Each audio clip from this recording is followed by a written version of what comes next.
Kalau mengingat malam Jumat Kliwon, saya jadi ingat salah satu peristiwa yang dulu pernah menggemparkan daerah tempat saya tinggal, tentang khodam hitam yang pasti dimiliki oleh setiap manusia. Kejadian ini terjadi saat saya masih duduk di bangku SD. Waktu itu, pagi hari, saya bersiap berangkat ke sekolah. Jarak antara rumah ke sekolah itu cukup lumayan, ditambah saya jalan kaki. Gak punya sepeda karena tahun segitu sepeda masih menjadi barang yang mewah. Gak semua punya. Ada dua jalur yang bisa ditempuh, jalur jalan raya atau jalur menyusuri sungai. Kalau saya lewat jalur jalan raya, saya harus siap tenaga dan waktu lebih karena jalannya yang memutar. Berbeda kalau saya menempuh jalur sungai, lebih cepat karena langsung ke arah jalan sekolah. Hanya saja yang perlu diketahui, bila memilih jalur sungai, maka kita harus siap melewati kuburan desa. Bagi anak seusia saya waktu itu, tentu kuburan adalah tempat yang paling dihindari, karena kita bocah ingusan masih percaya dengan hal-hal menakutkan yang ada di kuburan. Termasuk saya, yang sudah sering mendengar mulai dari kelewang, hantu berwujud api, sumur tempat biasa ada kunti sedang duduk, sampai wergol yang tinggal di dalam pohon-pohon bambu. Tapi waktu itu, entah saya sedang memikirkan apa, saya memilih melewati jalur menyusuri sungai. Saya masih bisa mengingat jelas, waktu itu desa saya masih sepi, satu rumah ke rumah lain berjarak cukup jauh, bahkan satu RT bisa dihitung berapa kepala keluarga yang tinggal. Bagi mereka yang sering menyimak cerita-cerita saya, pasti sudah tidak asing dengan kuburan dan sungai yang sempat saya bahas beberapa kali di cerita saya yang lain.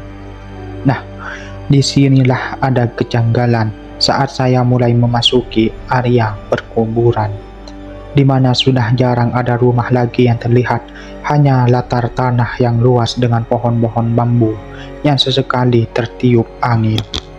Kejanggalan yang saya maksud adalah tepat di jalur utama, di samping gapura kuburan, saya melihat banyak sekali orang sedang berkumpul, berkerumun, berdiri memandang sesuatu. Saya pun heran, tak biasanya pagi-pagi tempat ini seramai itu. Saya pun mendekat, mencari tahu apa yang terjadi. Dari ekspresi mereka, saya bisa menilai ada raut heran, ngeri, serta penasaran tergambar jelas di wajah. Saya pun nekat menyusup di antara kerumunan orang tersebut, melihat apa yang sedang mereka saksikan di kuburan ini, sampai langkah saya terhenti ketika memandang pohon randu. Di atas pohon randu yang tinggi besar, saya melihat dengan mata kepala sendiri seorang pria tua tergantung dengan tubuh melayang-layang. Itu adalah kali pertama bagi saya melihat seseorang mengakhiri hidupnya dengan cara gantung diri. Apalagi saya mengenal pria tua tersebut. Rasanya campur aduk, bingung bagaimana saya harus bereaksi waktu itu. Lalu ada seorang tetangga yang mendapati kehadiran saya. Beliau pun menarik tubuh saya, menutupi mata sebelum membawa saya menjauhi tempat tersebut. Saya pun menurut. Saat kepergian saya dari tempat itulah, saya sempat mendengar seorang ibu-ibu yang sedang berbicara satu sama lain. Mereka menyebut tentang malam ini adalah malam Jumat Kliwon. Semua orang tentu tahu Jumat Kliwon dianggap sakral oleh beberapa orang Jawa, terutama mereka yang masih menganut kepercayaan kejawen. Kebetulan waktu itu desa saya masih dikenal sebagai desa Wingit, desa di mana kepercayaan seperti itu masih begitu kental. Saya masih mengingat dengan jelas, setelah penemuan gantung diri tersebut, banyak warga yang mulai gempar, saling berbisik satu sama lain. Siapa saja selain keluarga yang mau atau bersedia menjaga makam selama 7 hari ahli mayit dikuburkan. Tentu saja banyak yang menolak dengan berbagai alasan, mulai dari kesehatan, anak yang masih kecil, sampai alasan yang mengada-ngada. Setelah dilakukan perembungan bersama, akhirnya terkumpullah dua pemuda dengan Pak RT, beserta satu anggota keluarga yang bersedia pada malam pertama. Sebelum saya lanjutkan, Perlu diketahui, kalau seseorang meninggal pada Jumat Kliwon, memang harus ada yang menjaga, guna menghindari hal yang tidak mengenakan, seperti pencurian tali kafan, untuk ilmu hitam, atau berbagai maksud yang tentu saja akan merugikan bagi pihak keluarga. Malam itu benar-benar terasa berbeda dari malam sebelumnya. Angin berhembus lebih dingin. Tak ada suara binatang malam sama sekali, sampai firasat yang tidak mengenakan sejak berada di dalam rumah. Hal ini tentu membuat semua orang mulai ragu. Salah seorang dari dua pemuda yang mendapat tugas tersebut, sebut saja Gogon.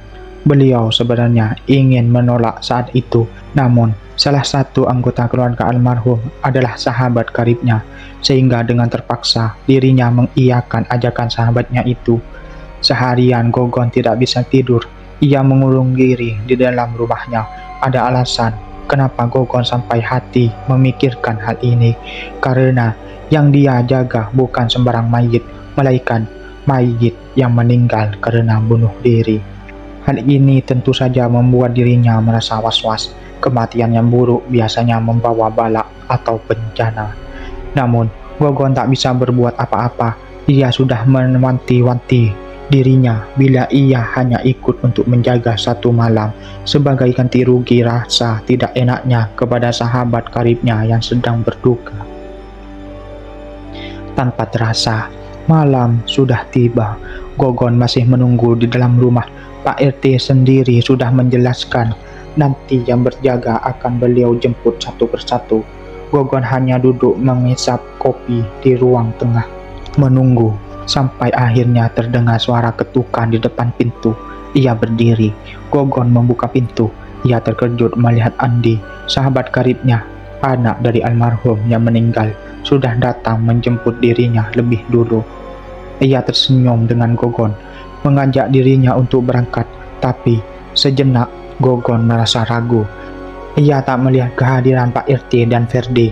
Andi menjelaskan bila Pak RT dengan Ferdi sudah lebih dulu di gubuk yang baru siang tadi dibangun, tepat di samping makam almarhum. Gogon merasa janggal sebenarnya dengan cerita Andi, tapi ia tak memiliki alasan untuk menolak, sehingga akhirnya ia berangkat berdua dengan Andi. Gogon berjalan lebih dulu, sementara di belakang Andi mengikuti. Mereka bertukar cakap untuk mengusir sepi. Semakin jauh mereka berjalan, Gogon merasa perasaannya semakin tidak enak. Andi juga tak seperti biasanya. Dia hanya bicara bila Gogon sedang bertanya. Selain itu, Andi diam. Tibalah mereka di jalan setapak, tempat di mana lahan bambu terlihat di sana sini. Beberapa kali pandangan mata Gogon awas melihat sekeliling, terutama saat angin berhembus, membuat batang bambu yang bergesekan terdengar seperti suara orang sedang tertawa cekikikan. Berbekal senter di tangan Gogon, mereka menyusuri lahan bambu berdua. Namun, sekonyong-konyong tiba-tiba Gogon baru sadar, tak ada lagi Andi, sahabat karibnya di belakang. Kaget, Gogon melihat ke sana kemari dengan dada berdebar kencang. Gogon merasa ngeri. Waktu itu tak terbesit di pikirannya kalau Andi sedang mengerjai dirinya. Mengingat ini bukan waktu yang tepat untuk seseorang yang baru saja kehilangan sanak bapak sendiri. Gogon memanggil Andi di bawah rimbun pohon bambu yang semakin lama bergesek-gesek membuat ciut nyali. "Kak lucu woi, aku sudah sengaja nemenin dirimu karena kasihan, malah dibercandain kayak gini. Gila kau." Entah sudah berapa kali Gogon berteriak berusaha menekan rasa takutnya. Namun, batang hidung Andi tak nampak sedikit pun. Terpikir di kepala Gogon untuk pergi pulang kembali. Namun, tubuhnya terdiam mematung saat menemukan di sela-sela salah satu rimbun pohon bambu. Gogon melihat seseorang sedang meringkuk seperti anak-anak sedang bersembunyi. Gogon mengarahkan senter ke tempat itu. Dirinya sejenak mengamati. Semakin lama ia melihat, Gogon semakin yakin bila dirinya benar-benar sudah dikerjai oleh Andi. Emosi memenuhi kepalanya saat itu. Ia sudah siap menghujami Andi dengan kata-kata kasar. Gogon pun mendekat. Kalimat makian sudah sampai di tenggorokan saat Gogon berdiri tepat di belakang seseorang yang sedang berjongkok membelakanginya tersebut. Namun, belum juga ia memaki, tiba-tiba Gogon mengurungkan niatnya saat melihat bahwa ia mengenali orang itu ketika ia berbalik melihatnya. Pak Badir, tukang becak, bapak dari sahabat karibnya. Gogon pun lupa alasan kenapa dirinya berada di sini, terutama saat Pak Badir bertanya perihal apa yang dia lakukan di tempat ini. Gogon hanya menggelengkan kepala. Ia benar-benar tidak ingat kenapa bisa ada di sini. Ia pun mengajak Gogon pergi ke sungai untuk melihat hasil pancingnya. Ia juga berpesan kalau sampai mendapat hasil yang lumayan, Gogon bisa membawa sebagian buruannya. Gogon pun mengangguk sembari masih memikirkan alasan dirinya tidak berada di rumah malam buta seperti ini. Selama di perjalanan itu, Pak Badir bercerita bila akhir-akhir ini hidupnya sedang tidak baik-baik saja. Ia sedang terlilit hutang dan kesusahan untuk membayarnya. Selain itu, dua anaknya tidak mau membantu saat dia membutuhkan, sedangkan anaknya yang bungsu belum bisa mencari uang. Gogon merasa simpati kepada Pak Badir, namun dirinya juga masih belum bisa mencari uang sama seperti anak bungsunya. Selama perjalanan, mereka melewati jalan setapak di samping kuburan, arah menuju ke sungai. Namun, Gogon masih terpaku pada alasan kenapa dirinya ada di sini. Sembari menyinari jalanan di depan, Gogon melihat Pak Badir terus bercerita. Ia bahkan sampai di titik di mana bobolnya keluar, dilihat oleh banyak orang karena terlalu keras bekerja mengayuh becak dari pagi sampai tengah malam. Saat itu Pak Badir sampai berkata ingin mati saja. Gogon masih diam saja. Ia benar-benar merasa iba. Andi tidak pernah menceritakan bila bapaknya bisa sampai seperti ini akibat dua kakaknya. Namun, di lain hal tidak ada yang bisa dilakukan oleh Gogon. Saat itulah tiba-tiba Gogon teringat sesuatu. Andi, sahabat karibnya, bukankah dia tadi pergi ke sini dengan sahabat karibnya? Tapi untuk apa dia dan Andi ke lahan bambu malam-malam? Ketika Gogon sedang berpikir, ia berhenti di jalan setapak, sedang Pak Badir berdiri menunggu Gogon menyinari jalanan mereka lagi. Di detik-detik akhir, tiba-tiba Gogon baru ingat Pak Badir adalah bapaknya Andi. Mereka ke sini untuk bersama-sama menjaga kuburan Pak Badir yang pagi tadi ditemukan dalam kondisi kendat atau bunuh diri. Gogon tertawa. Bagaimana dirinya bisa lupa? Namun tawanya lenyap saat ingat siapa yang sedang berdiri di hadapannya. Gogon mengarahkan senter ke depan tempat Pak Badir sedang berdiri. Saat itu, yang dirinya lihat bukan lagi Pak Badir, melainkan sosok manusia yang kulitnya hitam legam, seperti seluruh tubuhnya baru saja dibakar sampai tak berbentuk lagi. Aroma anyir darah tercium pekat dari tubuhnya. Gogon seorang diri mematung diam, kakinya seperti tidak bisa bergerak sama sekali. Sosok hitam legam itu berdiri melihat Gogon. Sebelum memiringkan kepalanya, seperti batang lehernya patah. Satu-satunya warna putih yang bisa Gogon lihat hanya dari bibirnya yang menyeringai. Gogon kemudian melihat sosok itu berjoget seperti penari jaipong, dengan tangan dan kaki terangkat bergantian. Itulah saat di mana Gogon tersadar, kakinya baru bisa bergerak saat sosok itu tertawa dan berteriak. Mengejutkan, Gogon yang lari tunggang langgang tidak salah lagi. Sejak dulu, Gogon tahu bila Pak Badir mahir menari jaipong. Sebelum dirinya menjadi tukang becak, beliau adalah penari profesional. Namun, berapa bayaran seorang penari tak cukup membiayai keluarga. Berarti apa sosok hitam itu benar-benar Pak Badir? Entahlah, yang utama bagi Gogon saat ini adalah dia berhasil sampai rumah dalam kondisi jantungnya tidak melompat keluar dari dalam mulutnya saja.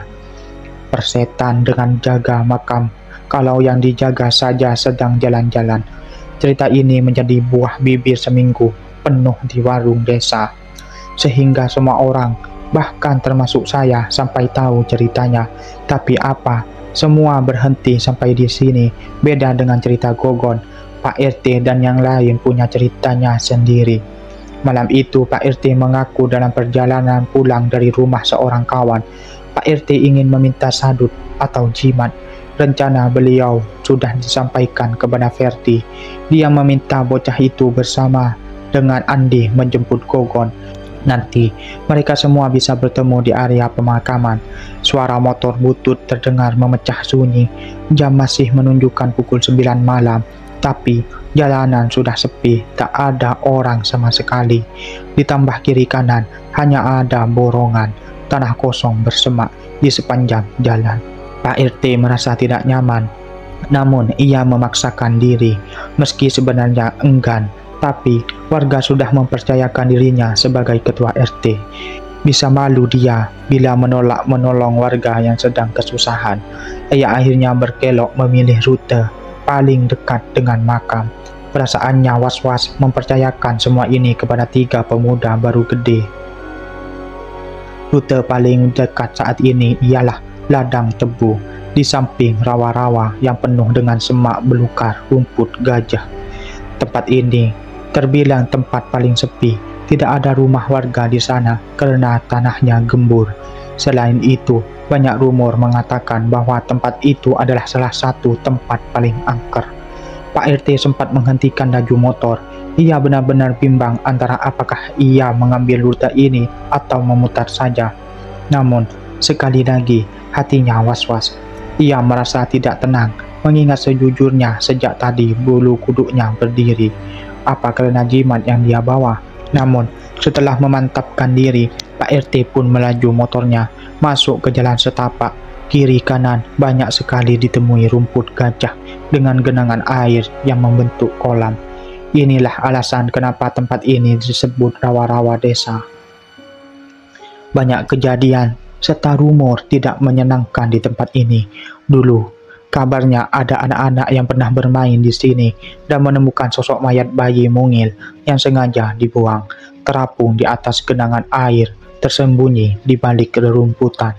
Namun, itu bukan bagian paling mengerikannya, karena bagian paling mengerikan dari tempat ini adalah bayi yang ditemukan memiliki bentuk kepala seekor lembu. Waktu itu cerita ini cukup menggemparkan. Banyak yang bilang ibu si bayi sengaja membuang anaknya sendiri karena berkepala seperti itu. Yang lain mengatakan efek pesugihan. Sampai saat ini cerita itu masih simpang siur. Namun peduli setan dengan cerita lama, Pak RT benar-benar merasakan sendiri.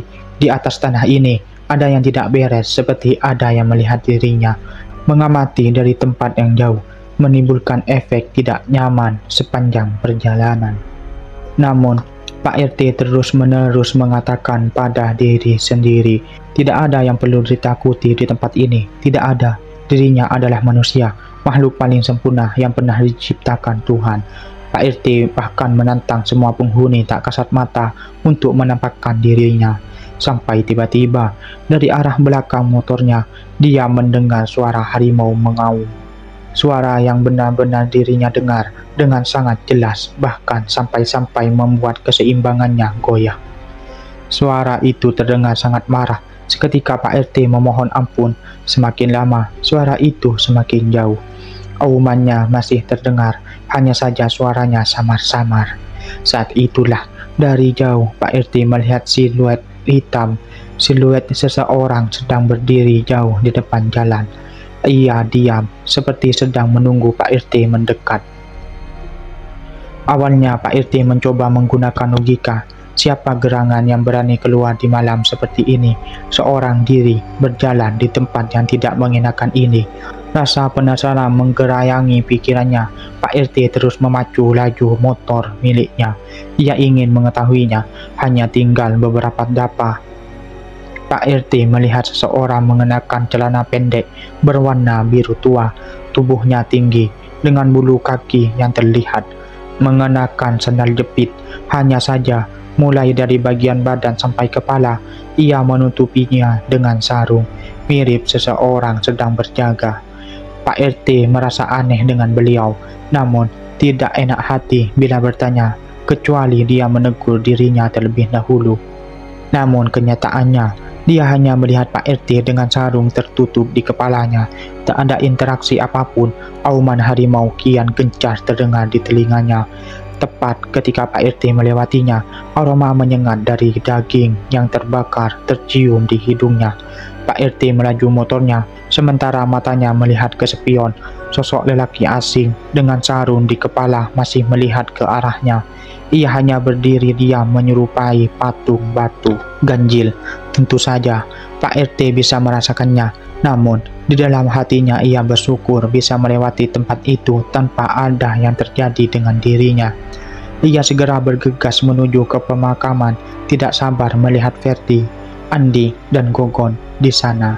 Namun ketika Pak RT menghentikan motor dari jauh, tempat ia memandang makam baru yang masih ditaburi bunga tadi pagi. Terlihat seseorang sedang meringkuk di samping batu nisan. Ia mengenakan sarung menutupi bagian kepalanya. Dengan perasaan was-was, Pak RT merasa bahwa ini bukan hal yang bagus bagi dirinya. Pak RT melihat ke sekeliling. Di samping tempat gubuk sementara dibangun, tak terlihat 3 pemuda yang dia cari. Hanya sosok orang bersarung itu saja, seorang diri berlutut di samping makam. Merasa terancam dengan hal ini, Pak RT berjalan mundur. Ia berniat pergi. Ketika tiba-tiba di belakangnya sudah berdiri Andi, sedang melihat beliau dengan wajah penasaran. Pak RT kok sudah di sini? Jantung Pak RT nyaris copot, namun segera berganti menjadi nafas lega ketika melihat kehadiran Andi di tempat ini. Pak RT lalu teringat. Ia menoleh berkata kepada Andi, bila di atas makam ada orang asing yang tidak dikenal. Tapi ketika Pak RT menunjuknya, sosok itu tidak ada, lenyap begitu saja. Pak RT merasa keheranan. Ia yakin betul bila di sana tadi ada yang sedang berlutut. Akhirnya Pak RT tidak bisa menjelaskan apapun kepada Andi. Di tengah-tengah tawa canggungnya untuk menghilangkan kepanikan yang baru saja melekat di wajahnya, tiba-tiba Pak RT teringat, kenapa hanya Andi yang datang ke tempat ini? Kemana 2 orang yang seharusnya menemani? Pak RT menelan ludah, merasa ada yang tidak beres. Ia sendiri tidak yakin betul dengan siapa yang berada di depannya. Orang bilang, jangan gampang percaya ketika bertemu di tempat-tempat wingit. Pak RT memperhatikan kaki Andi. Aneh, katanya, karena kaki Andi benar menginjak tanah. Di mana Ferdi dengan Gogon di? Pak RT menanyakan hal itu. Andi hanya diam saja, memandang Pak RT dengan wajah dingin. Mereka saling melihat dalam diam. Keadaan ini membuat tempat itu terasa semakin mencekam, sunyi, dan dingin. Sebelum sekonyong-konyong, sebilas air tiba-tiba membasuh kepala Pak RT. Andi bergerak melangkah mundur. Tak lama, Ferdi muncul menatap Pak RT, berdua sembari menjaga jarak. Saat itulah mereka berdua mendengar bebarengan Pak RT berteriak, "Pesing, setan!" teriaknya. 2 bocah baru saja menyiram dirinya dengan air kencing. Saat itulah mereka semua menjadi yakin bahwa mereka yang di sini benarlah manusia, karena tidak ada salahnya saling menjaga satu sama lain. Banyak orang beraliran hitam tega melakukan apa saja hanya demi mendapatkan setali kain kafan dari mayit yang meninggal pada Jumat Kliwon. Takutnya Pak RT adalah orang lain, karena pada zaman itu banyak orang bisa berganti-ganti rupa dengan maksud jahat. Tak dipungkiri, inilah alasan sebenarnya kenapa begitu sulit menjaga mayit. Mereka bertiga lalu duduk di gubuk sementara, mencicipi sepiring kacang dengan gelas-gelas kopi. Beberapa kali Ferdi terlihat memaki karena saat dirinya menjemput Gogon ke rumahnya, ibundanya mengatakan dia sudah berangkat. Tapi Ferdi yakin bila yang terjadi Gogon sudah kabur. Andi berusaha menenangkan, tak ada perlu menyalahkan. Mungkin saja Gogon benar-benar ketakutan sehingga ia urungkan niat yang sudah ia ucap. Pak RT setuju, lantas lalu bercerita menunjuk setali berwarna coklat. jimat pemberian kawannya. Konon ada harimau di dalamnya. Mereka bertiga menghabiskan malam bersama-sama, saling bertukar cerita untuk membuang sepi, sementara kabut mulai menyelimuti tempat ini. Saat tiba-tiba Ferdi mengatakan bahwa ia ingin membuang air besar di sungai. Ia meminta Andi mengantarkannya. Mendengar itu, Pak RT lalu berpikir, bila dua pemuda ini pergi, lantas dia hanya seorang diri di sini. Dengan niat menunjuk watak baik, Pak RT yang berkata akan menemani Ferdi pergi ke sungai. Sebagai ganti, Andi boleh memakai gelang jimatnya. Andi mengangguk, menerima tawaran Pak RT. Lagi pula, sebagai anak sudah tentu menjadi tugas dia menjaga makam milik bapaknya. Pak RT pun bergegas pergi bersama Ferdi, melangkah sedapa demi sedapa di atas makam-makam lain, menuju ke sungai yang tak jauh dari tempat mereka sebelumnya. Mereka berjalan berdua di bawah pohon-pohon Kamboja dengan kabut tebal mengelilingi mereka. Berbekal senter di tangan, Pak RT memimpin jalan. Tak lama kemudian terdengar suara aliran air. Sungai sudah dekat. Ferdi semakin bersemangat. Ia ingin segera membuang hajat. Ferdi mendahului, meninggalkan Pak RT yang berteriak agar pemuda itu menungguinya. Ia sedang kewalahan menghindari tanah gembur berlumpur dengan nisan-nisan di sekitarnya. Namun, nampaknya Ferdi tak menggubris alasannya. Baginya, hajat nampaknya lebih penting dibandingkan dirinya. Lama ia bergulat dengan keadaan. Pak RT akhirnya bisa keluar dari jalan kuburan.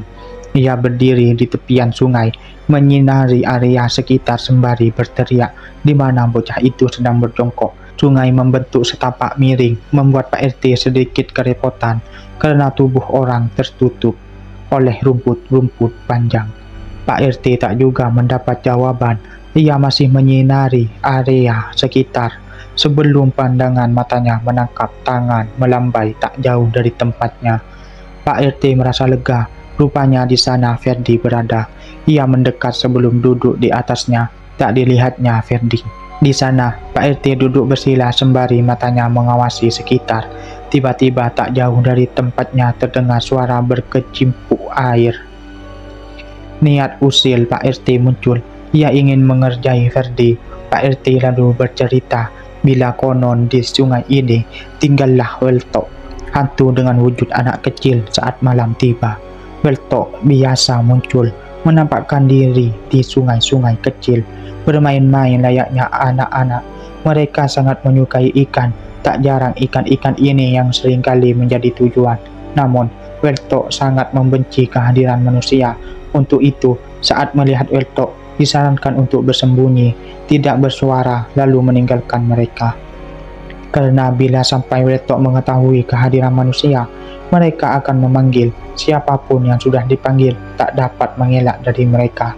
Lalu mereka akan menghitung ikan hasil tangkapan mereka. Ia akan menghitung siji, loro, telu, papat, dan seterusnya sampai ikan yang mereka tangkap habis. Bila ikan sudah habis tepat di giliran si manusia, Weltok yang berwujud anak-anak akan melihat manusia dengan wajah rata. Lalu setiap malam mereka akan datang ke rumah menemani. Setelah menceritakan itu, Pak RT lalu tertawa terbahak-bahak. Ia sempat memukul tangan Ferdi yang menyentuh geriuk bambu tempat orang membuang hajat di sungai.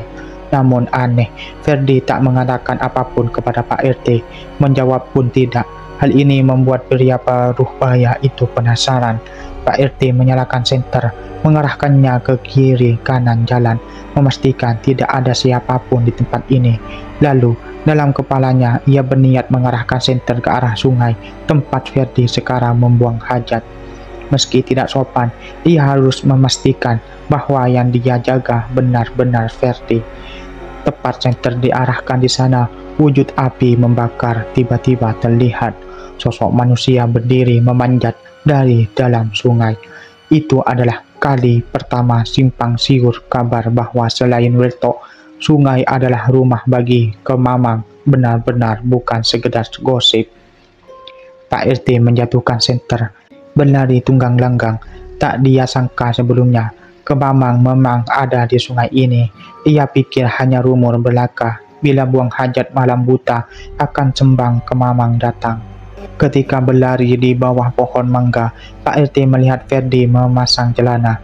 Namun, peduli setan, biar Ferdi saja yang menemui Kemamang, karena semua orang tahu makhluk itu biasa mengejar sampai dapat. Ferdi hanya terheran-heran melihat Pak RT pergi. Ia pikir Pak tua itu sedang kembali ke tempat Andi yang sedang berjaga sendiri. Ferdi pun menyusul. Ferdi tak melihat ada yang salah sepanjang jalan. Sepanjang jalan di kegelapan tanah kuburan, ia berjalan seorang diri. Tiba-tiba langkahnya terhenti ketika dia mendengar suara seseorang sedang bersiul. Ferdi berhenti sebentar, mencari dari mana sumber suara itu. Ferdi terdiam menatap pohon beringin. Di bawah pohon beringin ada batu besar bekas fondasi. Seorang pria yang wajahnya tak asing bagi Ferdi sedang duduk dengan tongkat kayu di tangannya. Dia memanggil Ferdi, melambai-lambaikan tangannya, memanggil bocah itu dengan wajah bingung sambil mencoba mengingat-ingat. Ketika jarak mereka hanya terpaut beberapa langkah, baru ingatlah Ferdi dengan Pak Badir. Beliau menepuk batu di sampingnya, meminta Ferdi untuk duduk. Bocah itu menurut saja, karena memang Pak Badir biasa menjadi juru kunci makam. Bertemu dengannya di sini bukanlah sesuatu yang aneh. Hanya saja ada bagian di dalam dirinya yang seperti merupakan detail kecil yang mengganjal hatinya. Apa? Kenapa? Entah. Ferdi duduk di samping Pak Badir yang lalu bercerita kepadanya, bila malam-malam di sini itu enak. Tempat ini tempat yang bagus untuk menenangkan diri. Ferdi mengangguk. Ia lalu memberitahu Ferdi bahwa sudah lama dirinya mengidap sakit. Tak ada satupun orang yang tahu, bahkan istri dan semua anak-anaknya. Dia menyimpan sakit ini seorang diri. Ferdi yang mendengarkannya kaget, lantas bertanya, kenapa tidak diceritakan saja? Semua harus tahu. Pak Badir menolak. Beberapa hari yang lalu, dirinya dibuat sakit hati oleh kedua kakak Andi yang sudah berkeluarga. Saat mereka tak ada uang untuk makan, satu pun tidak ada yang mau membantu mereka. Ditambah Andi belum mendapatkan kerja. Setelah setahun penuh menganggur, membuat Pak Badir terus kepikiran. Rasanya dirinya tak elok, terus-menerus membuat semua orang susah. Terfikir di kepalanya, ia ingin mengakhiri dirinya. Mungkin dengan begitu, beban Andi dan ibunya sedikit terangkat. Sebagai tukang sayur, ibunya mungkin bisa menghidupi Andi. Ferdi hanya mengangguk. Ia bingung bagaimana menghibur pria tua yang seringkali menemaninya bermain catur di warung Mbok Jum. Tapi setelah mengingat-ingat soal mati, tiba-tiba Ferdi teringat untuk apa dirinya ada di kuburan bersama Pak Badir. Ferdi melihat wajah Pak Badir. Pria tua itu melihatnya dengan wajah memelas. Sebelum akhirnya Ferdi ingat bila di sini ada Andi. Dia ada di gubuk sementara bersama dengan Pak RT sedang menjaga makam Pak Badir. Tiba-tiba Ferdi terdiam. Ia memalingkan wajah dari Pak Badir. Jantungnya tiba-tiba berdegup kencang. Ferdi hanya diam, duduk sembari melihat ke depan. Di atas nisan-nisan kuburan, Pak Badir juga tak lagi bicara dengan dirinya.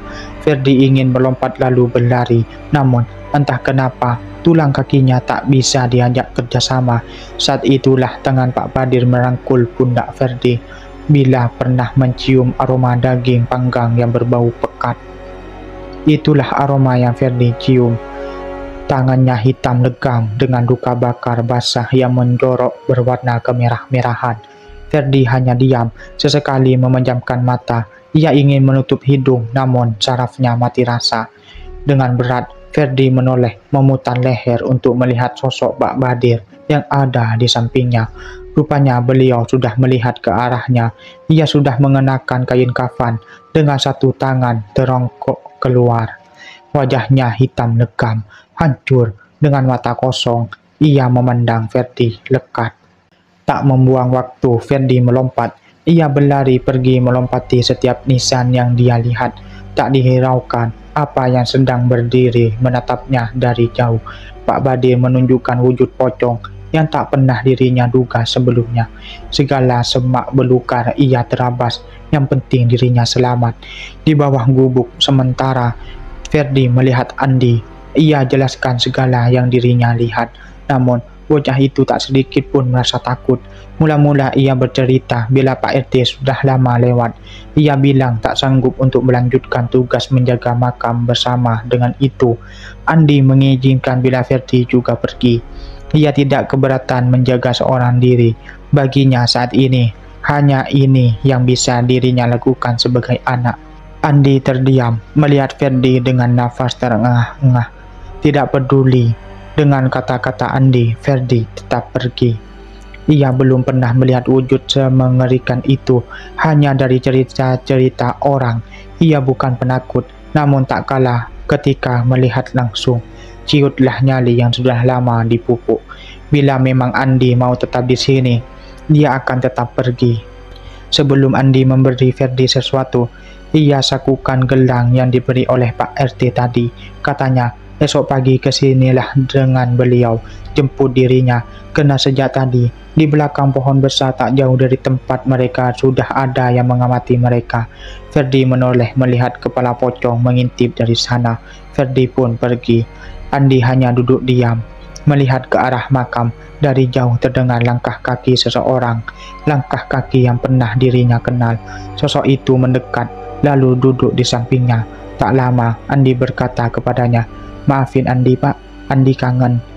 Itulah kali terakhir Ferdi menceritakan semua ini kepada warga desa, termasuk mengutuk Pak RT yang pergi lebih dulu meninggalkan mereka hanya karena nampak kemamang usil yang muncul dari dalam sungai. Juga mengiyakan bahwa Pak Badir memang gentayangan, menceritakan segala aib hingga membuat semua keluarga Andi menanggung malu, terutama kedua kakaknya. Sejak malam itu, hanya Andi bersama keluarganya bergantian menjaga makam tanpa melibatkan warga desa. Namun, apakah semua ini selesai sampai di sini?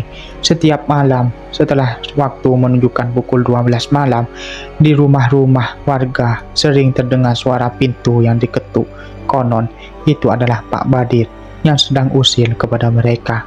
Tak ada warga yang berani membukanya, sampai akhirnya kejadian ganjil itu perlahan menghilang, lenyap.